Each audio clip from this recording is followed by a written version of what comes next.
The most comforting of all comfort desserts would have to be the bread and butter pudding. I love it. It always reminds me of Dad. Dad would always make a bread and butter pudding on a Sunday, and he'd always use stale bread, which is totally normal, but I'm going to jazz it up a bit by using some croissants. I don't know about you, but every time I go to a pastry shop and buy croissants, I always buy a few extras. I think it's because I want to make this bread and butter pudding. But you don't want to be using fresh croissants for this. You want them to become stale, so leave them out for about 2 to 3 days, or you could freeze them and defrost them for this recipe. So before I show you how to prepare them, let's get on to the custard. Even amounts of milk to cream. So 250 mils of thickened cream and 250 mils of milk.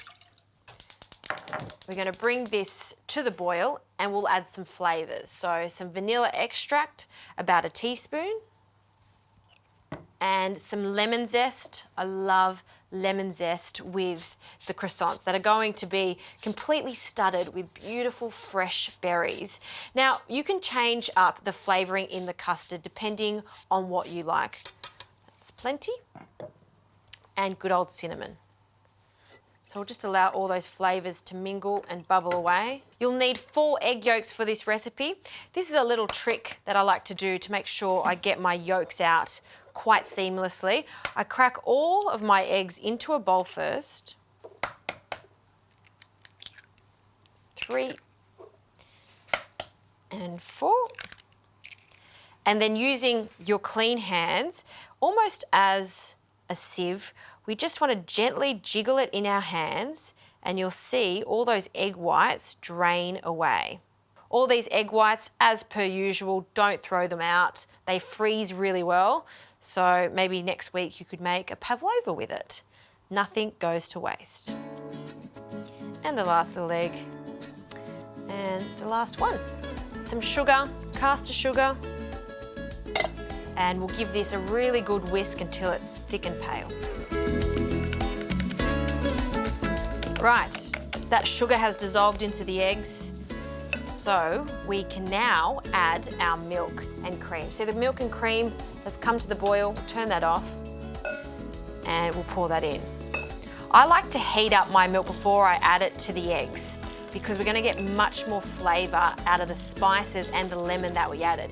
Usually with bread and butter pudding, you just mix those eggs through the milk and then pour it straight over the bread. But like I said, we're making this a little fancier. Okay, custard is done. Now onto the croissants. I've been pre-buttering and jamming them. So I love raspberry jam for this, and softened butter will make it much easier to spread. So a generous amount of butter.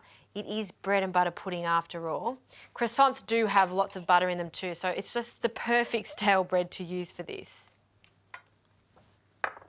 And raspberry jam. Going to add, let's say about a teaspoon per slice. And then we'll spread that all the way to the sides. Okay, to assemble. Now we need a baking dish. This is a 1 litre capacity baking dish.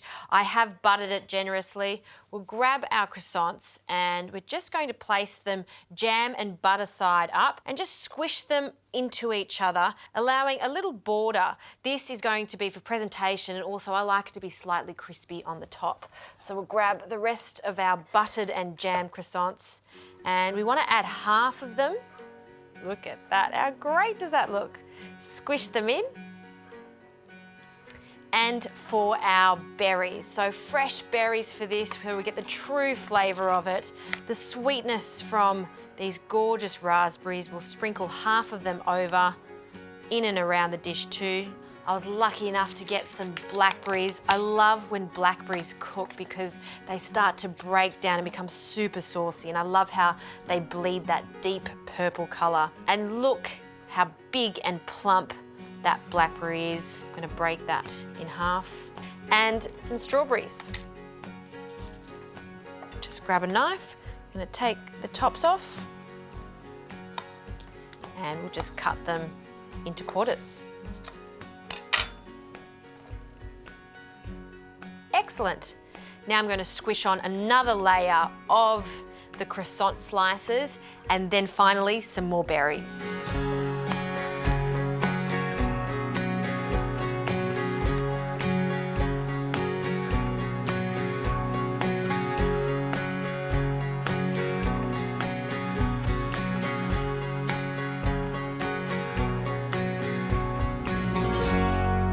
What a beautiful mess this is. Now we can add our custard. Just give that one quick whisk. And just carefully pour this custard over.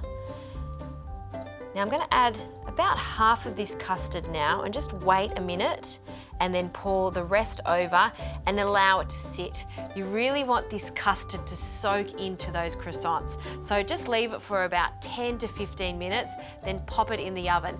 The oven should be around 170 degrees and it's going to take about 30 to 40 minutes to cook.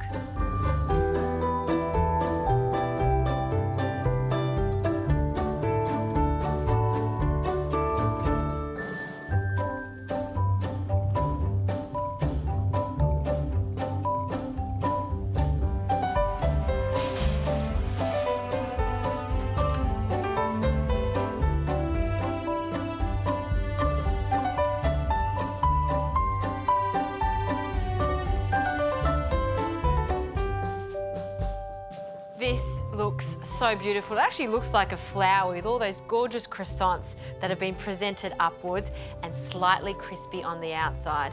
Now to finish this off, just some icing sugar. A nice little dusting of that. And if you can, allow it to settle for about 15 minutes before you take it to the table. I would serve this just with some beautiful cream or maybe some ice cream. Either way, it's absolutely delicious.